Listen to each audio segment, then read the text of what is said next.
আপনার ফেসবুকের যে মেসেঞ্জার আছে এই মেসেঞ্জারটিকে লক করতে কিন্তু থার্ড পার্টি কোনো অ্যাপ ব্যবহার করতে হবে না। মেসেঞ্জারের মধ্যেই ফেসবুক কোম্পানি এমন একটা লক সিস্টেম দিয়ে দিচ্ছে যে আপনি চাইলে আপনার মেসেঞ্জারটিকে লক করে রাখতে পারবেন। অনেকে বলবেন যে লকটি তো অনেক আগেই ছিল, কিন্তু অনেক আগেই ছিল, এখন আপনি দেখবেন মেসেঞ্জারের মধ্যে ঢুকলে মেসেঞ্জারটি আপডেট হয়ে গেছে। আপনারা এই মুহূর্তে যে স্ক্রিনটা দেখতে পাচ্ছেন এটি আগের ছিল, আপডেট হওয়ার পরে এখন কিন্তু এরকম হয়ে গেছে। তো আপনারা মেসেঞ্জারে আসার পরে এখানে দেখতে পাচ্ছেন মেনু অপশন, মেনুতে ক্লিক করে দিবেন, এরপর সেটিংসে ট্যাপ করে দিবেন।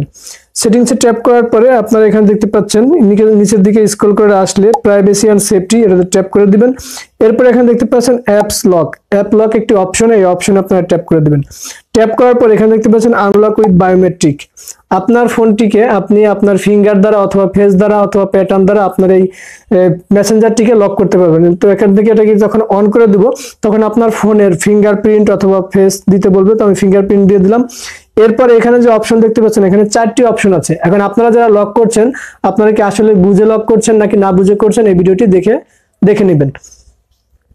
তো আপনারা এখানে প্রথম যে অপশনটি দেখতে পাচ্ছেন আফটার আই লিভ মেসেঞ্জার, এটার মানে হচ্ছে আমি যখন মেসেঞ্জার থেকে লিভ করব, মেসেঞ্জারটিকে কেটে দিব, তখন পুনরায় আমি যখন ঢুকতে যাব তখন কিন্তু আমাকে ফিঙ্গারপ্রিন্ট দিয়ে আমার লকটি আনলক করে মেসেঞ্জারে ঢুকতে হবে। এরপরে দেখতে পাচ্ছেন 1 মিনিট, অর্থাৎ 1 মিনিট পরে আপনার মেসেঞ্জারটি অটোমেটিক লক হয়ে যাবে। 15 মিনিট, এরপরে আছে 15 মিনিট, এরপরে আছে 1 ঘন্টা। তো আপনাদের সুবিধা মতো যেটি দিলে, যে অপশনটি বাছাই করলে আপনাদের জন্য সুবিধা হয় সেই অপশনটি আপনারা বাছাই করে নেবেন। এতে করে আপনার মেসেঞ্জারের যে আপনি কনভারসেশন করেন, কারোর সাথে তথ্য আদান প্রদান করেন, এটি সেফটি থাকবে।